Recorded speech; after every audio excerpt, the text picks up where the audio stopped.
अपने पराए। घर की लड़ाइयाँ कितनी भी हो, लेकिन ये भी सच है कि किसी पर कोई आपत्ति हो तो अपना ही परिवार साथ देता है। भैया, मेरे पीछे पुलिस लगी है, प्लीज मुझे बचा लो। रवि और राज दो भाई, लेकिन दोनों में कभी नहीं पटी। अरे क्या हुआ छोटे, क्या कर दिया तूने? अरे कुछ नहीं भैया, मेरा दोस्त है ना राजू, वो मुझे लेकर बैंक गया था। मुझे नहीं पता भैया कि वो वहाँ बैंक लूटने जा रहा है। मैं उसके साथ बैंक में घुसते ही सीसीटीवी कैमरे में दिख गया हूँ। अब पुलिस मुझे ढूंढ रही है भैया, मुझे बचा लो। राज कुछ सोचता है, फिर कहता है, ओके, तुम यहीं रुको, मेरा एक दोस्त पुलिस में है, मैं बात करता हूँ। तभी वहाँ रवि की बीवी राज की बीवी के साथ आ जाती है। तुम लोगों के घर जब तक पुलिस का आना जाना है, बच्चों को यहीं छोड़ दो, उन पर असर ठीक नहीं पड़ेगा। तभी वहाँ पुलिस आ जाती है। चलो चलो, कौन है रवि, थाने चलो। मैंने कुछ नहीं किया, मुझे कुछ नहीं पता। अरे वो तो पुलिस स्टेशन चलकर ही पता चलेगा कि कुछ पता है कि नहीं, चलो। कहानी का फ्लैशबैक। भैया, मुझे मेरे मकान में हक चाहिए ही चाहिए। अरे लेकिन छोटे, अभी मेरे बच्चों पर काफी खर्चा है, तेरी भाभी की भी तबीयत ठीक नहीं रहती, बजट बिल्कुल नहीं है कि मैं अलग होकर रहूं। देख लो भैया, 1 महीना है तुम्हारे पास, जल्दी से घर खाली कर दो। अरे कैसी बात कर रहे हैं भैया, मेरे शरीर में अभी इतनी हिम्मत भी नहीं कि घर को खाली करे। तो क्यों अपना पोषण बेचा भाभी? अरे तुम तो जानती हो, पिताजी की बीमारी के कारण उन्हें हमारी जरूरत थी, कैसे आते पैसे। ससुर जी तो बूढ़े थे भाभी, उनकी बीमारी में भी पैसे लगाना कौन सा अकल का काम था? तो क्या पिताजी को मैं मरने के लिए छोड़ देता? अरे रवि, तू तो समझ, पापा को हमारी जरूरत थी, उन्होंने हमारे लिए हर वो काम किया जिससे हमें खुशी मिले। बैक टू रवि, जो जेल में बैठा है। ये मैंने क्या कर दिया था? मैं ना पिता का हुआ ना ही भैया का।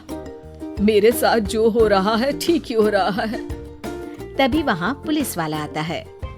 रवि, तुमसे कोई मिलने आया है। भाभी, आप यहाँ क्यों आई? पुलिस स्टेशन है ये भाभी। भैया, आपकी जगह मेरा भाई होता तो क्या मैं नहीं आती? अच्छा, ये खाना ले लीजिए, खा लीजिएगा। आपके भैया लगे हैं वकीलों और पुलिस वालों से बात करने में। डरने की कोई बात नहीं, जब आपने गुनाह किया ही नहीं तो सजा भी नहीं मिलेगी। रवि भाभी को देखकर रोने लगता है। घर में साक्षी चुपचाप बैठी होती है कि तभी सोनम कहती है, अरे साक्षी, क्या हुआ? परेशान क्यों हो रही हो? भाभी, अभी अभी पुलिस स्टेशन से खबर आई है, इन्हें बड़े जेल में शिफ्ट किया जा रहा है। मैं क्या करूंगी भाभी? रो मत, हम अच्छे से अच्छा वकील करेंगे। लेकिन उसमें तो बड़े पैसे लगेंगे दीदी, हम इतना पैसा कहाँ से लाएंगे? अरे क्यों, ये मकान है ना, और मेरे कुछ गहने भी है। साक्षी की आंखों में पानी आ जाता है। पर दीदी, ये तो आप और भैया की मेहनत की कमाई है। पापा के बाद भी तो हम लोगों का सब खत्म हो गया था। पापा को तो बचा नहीं पाए, लेकिन भैया को जरूर बचा लेंगे, और भगवान चाहेंगे ना तो दोनों भाई मिलकर इससे भी बड़ा मकान खड़ा कर लेंगे। साक्षी। थोड़ी देर में राज वहां आता है। सोनम सही कह रही है साक्षी, पैसों की कमी के कारण किसी भी बेगुनाह को सजा नहीं मिलती। राज एक अच्छा सा वकील करता है। सोनम और साक्षी बचाए पैसे और अपने गहनों को बेचकर रवि का केस लड़ते हैं और जल्द ही रवि जेल से बाहर आ जाता है। रवि राज को गले लगाकर कहता है, भैया मुझे माफ कर दो, मुझे साक्षी ने सब कुछ बताया है। भैया, आपने मुझ पर विश्वास किया, मेरे लिए दिन रात मेहनत की, भाभी ने अपने गहने तक बेच दिए।